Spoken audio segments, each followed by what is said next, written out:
here in front of me. And he goes, let me ask you a question, honestly. Right now, what are you grateful for? And at the lunch, I said, nothing, brother. There's nothing good in my life right now.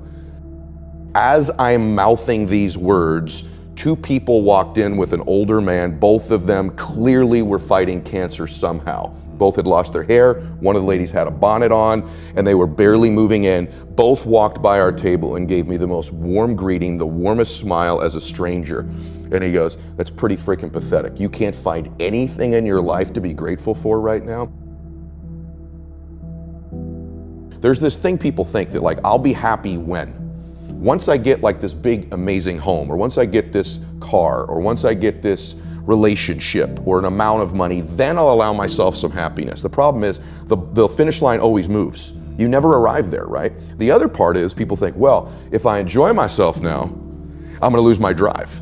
In other words, if I can just wire myself with enough pain all the time, I won't lose my drive or ambition. The truth is there's no correlation between the two at all. There's no relationship between you feeling complete pain all the time and losing drive. And so I talk about living in a state of blissful dissatisfaction. And really the best example of that would be like if you've ever, I love a good meal, right?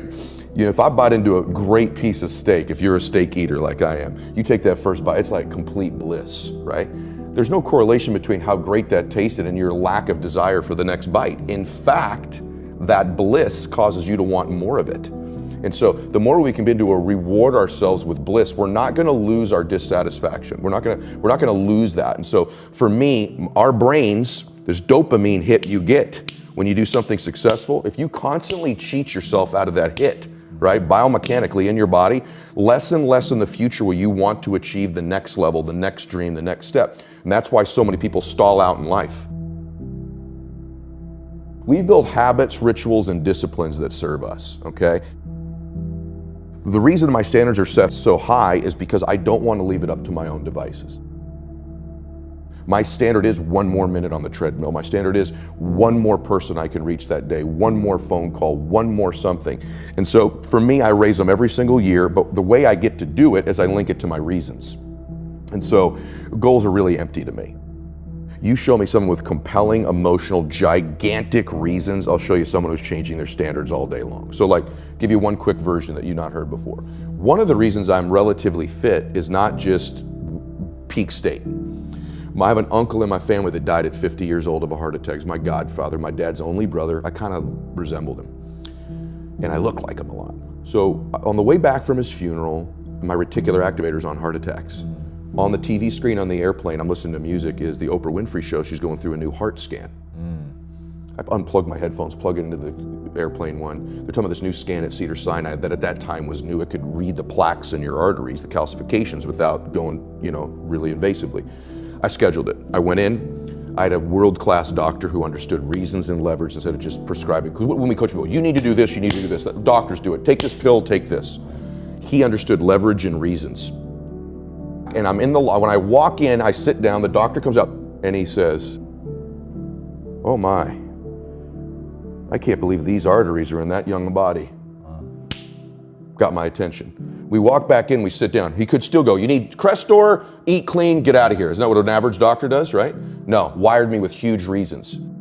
He goes, let me ask you a question. I heard your wife's pregnant. I said, yeah, I have a son. And he says, do you want to be there when he graduates from high school to be there for that day? I said, yes, sir, yeah. He goes, your wife's pregnant. What do you have? And I said, a daughter. Would you like to walk her down the aisle on her wedding day, or are you okay that it's some other man? I went, what the fuck is on this scan, right? And he goes, I want to be very clear with you. If you keep going down the road you're going, there'll be some other man with your son at graduation high school, and a stranger's walking your daughter down the aisle that's not even born yet on her wedding day. But if you do exactly what I tell you to do, you'll be there. And so to this day, brother, there are mornings when I wake up, not every morning, I don't want to go to the gym, I go, Bella's wedding, Bella's wedding, Bella's wedding. So my standards are high because of my big old reasons. Other dudes may miss the gym that day because they're not going to miss their daughter's wedding if they don't go, but I've convinced myself I'll miss my daughter's wedding. So I will get my ass out of bed at 4 o'clock in the morning and I will get to that gym because my reasons are bigger, so my standards are higher. So that's what I think causes us to have great standards, is huge reasons. And I think anytime you meet somebody like yourself or myself who might now appear self-confident, It's because I really had to find tools and resources because I was so insecure and shy and introverted. So I had to find techniques and resources to build that up in me. And for me, it's very simple. It's the promises that I keep to myself. If I have a habit over and over of beginning to stack one on top of the other, of keeping promises I make to me, not other people. In other words, the minute you begin to get external in your life, worrying about what other people think about you, right? You've lost all control. And it never fills you up. And people's admiration, people's gratitude towards you will never fill you up. It's your own. It's your own inside. And so for me, self-confidence comes from keeping the promises I make to myself. And the other part of it is being aware I'm doing it. In other words, most people don't give themselves enough credit all the time. They're very aware of these 20% things and not aware of the 80, right? And that's why the dosage is so important too. You've nailed it. It should be 80-20, right? Because people get addicted to this.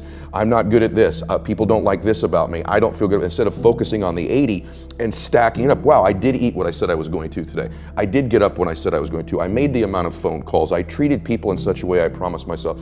It's not just doing those things. It's rewarding it. It's being aware of it and stacking that up. And all of a sudden, because that's the messaging I was giving myself, all of a sudden, all these things start to come into my awareness that I'm grateful for. I start to magnetize to myself some people that I needed to find into my life, and that was the next layer. I started to see things to be grateful for. My health, my fitness, people who loved me. And what it did is it changed my state. When I stacked gratitude, I changed what I did in the morning, and I changed what I did in the evening. And so somehow by grabbing control of my morning, and by grabbing control of my evening, I got some measure of control over the middle of my day. I was an out of control person back in those days, meaning this: I woke up worried, stressed, fearful, and I immediately start thinking about a bill I had to pay, something that was wrong, and I'm in a state of reaction to begin I'm talking within 6 minutes of waking up. So identity is the governor on our lives. It's the invisible force that no one understands. And once they do understand and get a hold of it, their life can change. And so not only if you don't get a hold of this, will these outward conditions of your life keep being exactly the same, but you could behave differently. You could do all the working out. You could be thinking great thoughts, but you are going to get out of your life. You're going to be the most powerful force in the world, I think, is to be consistent with the concepts, ideas, and worth that you hold for yourself. You will get that out of your life, what you will tolerate. Okay, the deeper part of that is identity. And so identity is very much like a thermostat sitting on a wall, right? This is important. Once that temperature is set at a certain degree, everything in the world externally can hit it, and you will find a way to get that temperature. So even in this house, let's say it's set at 80 degrees. If we opened up all the doors and cold air, just the worst things in life, the blizzard of life came in, the thermostat will kick the heater on and it will regulate this room back to 80 degrees. The reverse is also true. It's a super hot day. Great things are happening in your life. It's getting hotter and hotter and hotter. If you're at 80 degrees, that internal thermostat will find a way over a window of time to cool your life right back down to 80 degrees again. So the key, the secret key, is to be able to shift that identity. 90, 100, 120. Average becomes sort of like this slow asphyxiation. It's almost like an anesthetic. And that over time we become kind of immune and dulled to the average that we're becoming. I know this is true, at least for me. You probably experience it yourself too. You're gonna get out of your life what you'll accept. That's really difficult for people, I think, to understand is, look, what you think you're worth and what you're gonna tolerate is absolutely what you're gonna bring into your life and what the outward part of your life's gonna look like. And so I live by that. Like, I let myself sort of feel the pain and the difficulty of being not where I want to be in whatever that area is, whether it's my spirituality, my relationships, my money. I let myself feel that pain because, as you know, there's two motivators, right? There's the gaining of pleasure, right? Wanting to go get something, chasing the dream, but then there's the avoidance of pain. And for a lot of champions, that's a pretty big driving force for them. And so at least for me, I leverage both of those things on me to get myself to take action. So that's what that means to me.